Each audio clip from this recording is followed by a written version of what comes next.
Welcome to Byte-Sized Tech, where we blend casual conversations with insightful discussions on the latest in technology and gadgets. We've really dug into a lot today. Sources covering huge consumer lawsuits, the latest AI battles, some key gadget reviews, lots happening. Our goal, like always, is to cut through the noise, give you the context, and basically tell you what you need to know right now.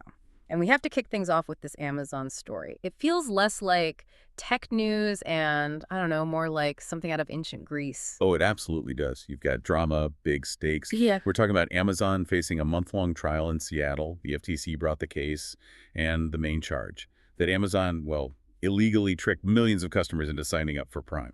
Okay, yeah, let's unpack that. The core idea here is dark patterns, isn't it? That term gets thrown around a lot. Maybe we should clarify for everyone listening what exactly is a dark pattern in this context. Good question. It's really central to the FTC's argument. They're saying Amazon used design tricks, essentially, dark patterns. The idea was to deceive people into signing up for Prime, maybe without them fully realizing it's a recurring charge or making it super hard to cancel. And these aren't just like annoying website things. They're specific design choices meant to confuse you or push you towards what the company wants. Think, making the buy now button massive and bright while the cancel option is tiny gray text hidden somewhere, that kind of thing. And legally, this bumps up against Section 5 of the FTC Act and also something called ROCA, the Restore Online Shoppers Confidence Act. Exactly. ROCA is super important here. It mandates that sellers have to get your informed consent before they charge you. You can't really consent if you don't actually understand the terms clearly. And this is where Amazon's own internal stuff gets interesting. Okay, tell me more. Internal documents. Yeah, the FTC claims Amazon knew the cancellation process was way too complicated and deliberately dragged their feet on simplifying it. But get this, the internal nickname Amazon employees supposedly used for this super confusing cancellation process, they apparently called it Iliad. Iliad? Like Homer's epic about the Trojan War. Precisely. The 10-year-long, incredibly difficult war. That nickname alone tells you just how intentionally painful they allegedly made it to quit Prime. Wow. That detail, Iliad, it just perfectly captures how frustrating it must have been for users, doesn't it? But how does the FTC actually prove someone wasn't properly informed? Is it just about showing screenshots, or is there more to it, like when they took payment details? It's very much about the sequence of events, the order of operations. And actually, the government already scored a big point here before the main trial even started. In a pre-trial ruling, Judge John Chun found Amazon did violate RCA. Why? Because they collected customers' billing info before fully disclosing the Prime membership terms. Whoa, okay, so just collecting the card number too early was already a violation. That's what the judge ruled. It sets a pretty major precedent. And the consequences for Amazon aren't just potential fines, right? I heard individuals might be on the hook. That's right. This is crucial. Depending on how the trial goes, 2 specific Amazon executives could be held personally liable if violations are proven. That's a pretty big deal. Regulators going after individuals, not just slapping the company wrist. Amazon, of course, says they did nothing wrong. Their public line is that Prime is clear and simple to sign up for or cancel. But, didn't they already agree to make cancellation easier in Europe a couple of years ago because of similar pressure there? They did, back in 2022, which, kind of undercuts their current argument a bit. It really signals this wider crackdown on dark patterns, especially in subscriptions. The FTC just sued Uber recently, too, for allegedly making their Uber One subscription hard to cancel. It's definitely a trend. Right. Okay. Speaking of powerful companies and regulations, let's move to AI.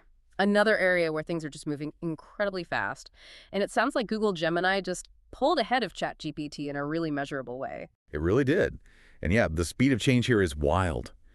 Gemini recently became the #1 most downloaded app on both Apple and Google app stores.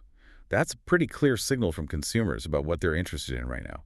Overtook ChatGPT. Okay, so what's causing that surge? We hear about AI updates constantly. What was in Google's latest Gemini drop that actually moved the needle? Well, Google's pushing features focused on practical use and real-time stuff. Their September drop had 3 big things. First, they improved Gemini Live. Yeah. Made it more expressive, sure, but the key thing is better visual awareness. Visual awareness, so it understands what it's seeing through your phone camera better. Can you give an example? Exactly. Imagine you're fixing something, maybe your bike, or trying a complicated recipe. You point your phone camera at it, ask Gemini a question, And now it can actually highlight or point out the specific part you should be looking at. It guides your focus right there in the camera view. It's merging the AI with the real-world view. Huh. That actually sounds genuinely useful. Okay, what was the second big feature? The second one is Nano Banana image editing, which, okay, funny name, but the tech is serious. It's an AI tool designed to fix a common problem with those generative fill features in photo editors. Ah, yeah, where you try to change the background and the person or pet suddenly looks weird or doesn't match the lighting? Precisely. Nano Banana tries to solve that. Instead of just generating a whole new messy image, it uses advanced AI semantic understanding, they call it. It basically locks onto the identity, the look, the lighting of your main subject, the person, the pet, whatever. So you can change the background dramatically, put your cat on the moon, test paint colors on your wall, and the subject still looks consistent, like it belongs there. Okay, that is a big deal for anyone using those tools. Solves a major frustration. And the third update, something about sharing. Correct. Community and making it easier to use. Now, you can share custom gems. Those are like personalized chatbots you build, similar to custom GPTs. Sharing them makes the whole platform more useful. And for desktop users, they rolled out Gemini in Chrome. It puts Gemini right in your browser. So you can get quick summaries of web pages, ask questions about what's in your open tabs. It's a big productivity boost. Right. So practical features, better integration, makes sense. But features are one thing. How does it actually perform against the competition? Like Claude. Did anyone test them side by side? Yeah, there was a recent multi-chatbot comparison. Gemini came out on top overall. Now, rivals were better in specific areas, like Claude was rated higher for complex creative tasks and maybe ethical nuance, but Gemini won because it was strong across the board, especially with real-time info, having a bit of humor, and just practical problem solving. That seems to be why it's #1 in downloads right now. Okay, interesting. Switching gears again, let's hit some gadgets. We've got a classic Apple situation here, right? A big win and maybe a bit of a fumble. That sounds about right. The definite win is the Apple Watch Series 11. Every review says the same thing. The battery life is the main event. Apple officially says 24 hours, which is up from 18 on the last one, but reviewers are finding it's easily lasting a day and a half in normal use. Hold on. A battery upgrade being the headline feature, that feels very Apple. I mean, if you have a Series 10 already, is 6 extra hours really worth the upgrade cost, or is it just fixing something that should have been better ages ago? Well, maybe both. But it seems worth it because it genuinely changes how you use the watch. That extra juice basically eliminates the battery anxiety. Remember trying to make sleep tracking work on older models. You'd have to find time to charge it midday if you wanted it to last the night. Now people are saying you just charge it once a day, maybe even stretch it to 36 hours. That freedom apparently makes it feel like a true 24/7 device, finally. Okay, I'll give you that. Getting rid of charging anxiety is a pretty big practical improvement. All right, now for the fail. The new iPhone 17 Pro. It's barely out, and we're already hearing Scratchgate. Yep. Early reports suggest the iPhone 17 Pro is surprisingly easy to scratch. Minor things, everyday interactions. It seems to be a noticeable durability issue right off the bat for a premium phone. Why is that happening? Did they change the glass coating? Or maybe prioritize making it lighter over making it tougher? That's the million-dollar question, isn't it? It's always that trade-off between weight and durability. Some sources think it might be related to the finish on the new titanium frame. Titanium's hard, yeah, but the coatings matter. But honestly, whatever the technical reason, the immediate advice is pretty straightforward. Let me guess.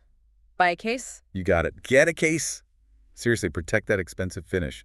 It's the simple fix everyone's recommending. Sensible advice. Before we leave Apple, any quick predictions for the mid-range iPhone? The 17 maybe coming May 2026. Based on Apple's usual playbook, we can make a couple of pretty safe bets.